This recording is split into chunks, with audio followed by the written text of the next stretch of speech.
On reparle des pervers sa mère. J'ai pas fini avec eux. J'ai pas fini du tout avec les pervers sa mère. Aujourd'hui, on va parler de la dévalorisation du pervers sa mère. Le pervers sa mère, il te dévalorise. Il te dévalorise dans ton aspect, dans ton apparence, dans ce que tu es, dans ton être, dans ton authenticité, dans ta profondeur, dans tout ce que tu peux créer, aussi générer. Il va mettre le doigt tout le temps sur ce qu'il y a de plus beau chez toi pour l'enterrer, pour dévaloriser, hein, clairement. Voilà, mettre sous terre. Il veut vraiment tuer tout ce qu'il y a de plus beau chez toi. De toute façon, ce sont des meurtriers, ces gens-là. Des travailleurs de l'ombre, de l'obscurité.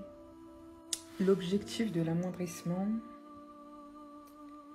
c'est, je cite, anéantissement de la volonté et dans l'identité. Il cherche à détruire ce que vous êtes en fait, mais dans tous vos aspects.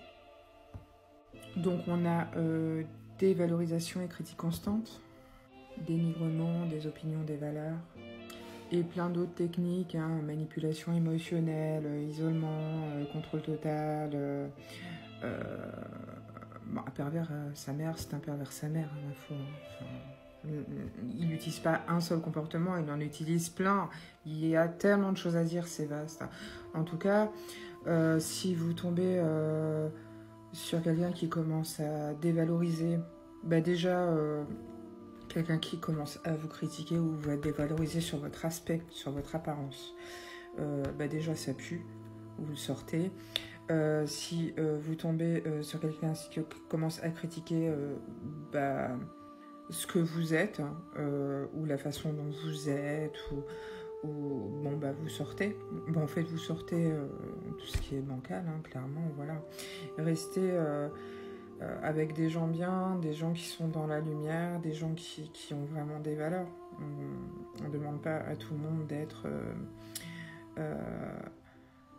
éclairé, illuminé, ou d'avoir une conscience extrêmement accrue, ou de la supraconscience, mais moi comme je dis toujours, la bienveillance se suffit à elle-même, quoi. Moi je connais plein de gens qui sont profondément bienveillants et qui sont pas du tout ouverts sur les questions quantiques ou sur les questions spirituelles, et ça ne pose pas de problème du moment qu'ils sont bienveillants. Et pourquoi? Parce qu'en fait juste ce sont des gens qui sont dans le cœur. Mais tous ces pervers sa mère là, c'est pas du tout des gens qui sont dans le cœur, ce sont des destructeurs de conscience. Ce sont des destructeurs d'âme. Ce sont des démons sur pattes, voilà. Donc dès que vous tombez sur des gens qui commencent à vous dévaloriser, que ce soit sur le milieu professionnel, amical, intime, ou même ponctuellement comme ça, des gens de passage, mais pitié, sortez-moi ça de votre vie, quoi. Voilà, ne leur laissez même pas l'opportunité de se nourrir de votre beauté.